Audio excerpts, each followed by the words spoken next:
ఈ బిజినెస్ ఏదైనా మీ ఊర్లో ప్రమోషన్ చేయాలంటే అది సుమన్ టీవీతోనే సాధ్యం. ఇప్పుడే సంప్రదించండి. Welcome to Suman TV. నేను మీ అవతార్ యాదవ్. పరవార ఫార్మాసిటీ కంపెనీలో విషవాయువులు లీక్ అయ్యి 2 కార్మికులు చనిపోయారు.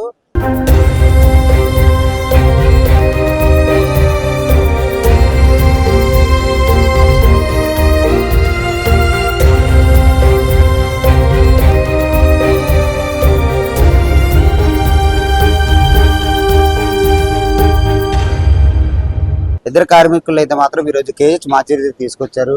అసలు ఏం జరిగింది, అసలు బంధువులకు ఎప్పుడు సమాచారం వచ్చిన విషయం తెలుసుకునే ప్రయత్నించేద్దాం.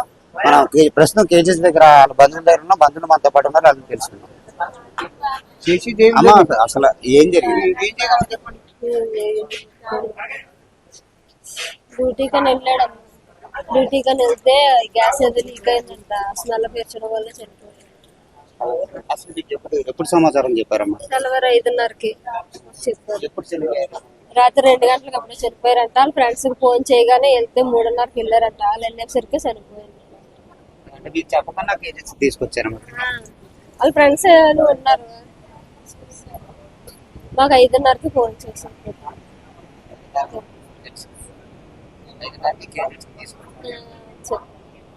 రమ్మని చెప్పారు. బాగాలేదు రండి ఒకసారి అన్నారు. చనిపోయారని చెప్పలేదు.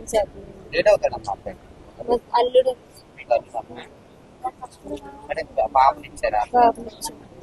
ఆడపడుచు కొడుకు. మాకు మేనల్లుడే, మా ఆడగట్టుకోరు అబ్బాయి, మా మెద్దుగోరు అల్లుడు, మా అల్లుడే. చనిపోయారు దానివల్ల ఇలా వచ్చాం.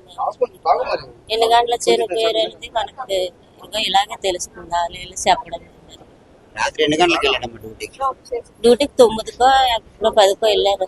డ్యూటీకి కూడా ఇంకా వెంటనే ఏమైందో మరి తెలియదు. తెల్లవారి చనిపోయాడని ఇలా పోవచ్చు. ఫ్రెండ్స్ తెలుసా అంట, ఫ్రెండ్స్ వచ్చారు. మేమైతే పొద్దున్న లేసి వచ్చాం. అసలు చనిపోయిన అబ్బాయి డేట్ అవుతాడు. ఫార్మసిటీకి రాత్రి కంపెనీకి అని డ్యూటీకి అని వెళ్ళాడు. ప్రమాదం మరి ఏం జరిగిందో ఏమైందో తెలీదు. పొద్దున్న బాగలేదు అలాగని చెప్పారు. అయితే చనిపోయాడట. మాకు నిజం తర్వాత తెలిసింది. కేజీహెచ్ లో ఉన్నాం. మరి కేజీహెచ్ లో అబ్బాయి ఒకడేనమ్మా కొడుకు? 2 బాబులండి. ఇడు పెద్దోడు.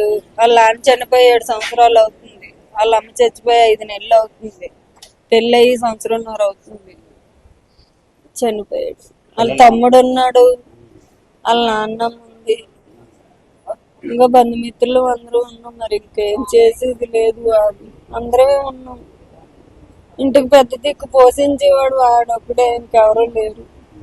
వాళ్ళ నాన్నమ్మని చూసుకోడు, వాళ్ళ తమ్ముడిని, వాళ్ళ ఆవిడని.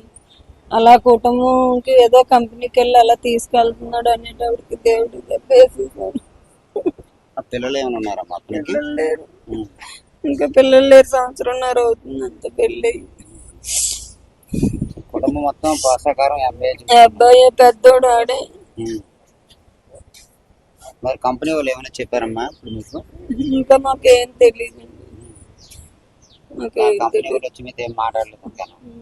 మగవాళ్ళతో చెప్తున్నారు, మరి ఏంటనేది మాకు తెలియదు. మామూలుగా అబ్బాయి వైఫ్ ఎలా ఉన్నారు? అబ్బాయి తెలియని లేదండి. ఇంకా బాగోలేదు, హాస్పిటల్లో ఉన్నాడనే చెప్తున్నాం మార్గం పెట్టి.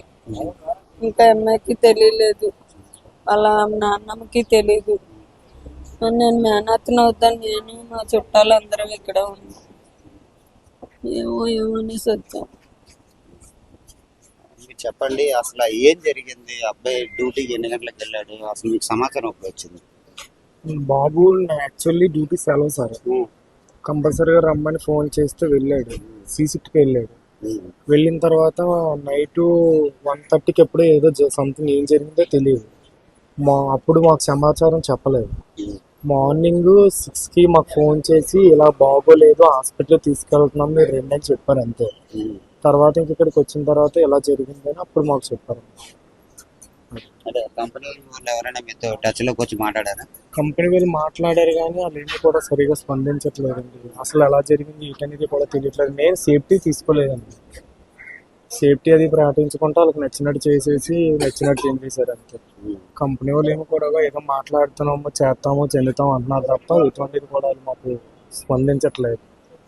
ఇప్పుడు చనిపోయి 24 మినిమం 12 అవర్స్ అయింది, ఏది కూడా సరిగా స్పందించట్లేదు. ఇది పరిస్థితి. ఏదైతే ఫార్మాసిటీ కంపెనీలు అయితే మాత్రం ఏదైతే ఉపాధి హామీల కోసం అయితే మాత్రం వెలిచాయి, దాంట్లో తగినన్ని భద్రతా చర్యలు అయితే మాత్రం తీసుకోవడంలో మాత్రం వెనకబడి ఉన్నాయని చెప్పుకోవాలి. ఎప్పటికప్పుడు ఫార్మాసిటీ కంపెనీలో మాత్రం ఇటువంటి ప్రమాదాలు అయితే జరుగుతున్నాయి. మనం చూసుకోవచ్చేది ఏదైతే ఉన్నాడో మృతుడికి పెళ్ళి అయితే ఏడాదిన్నర అయింది.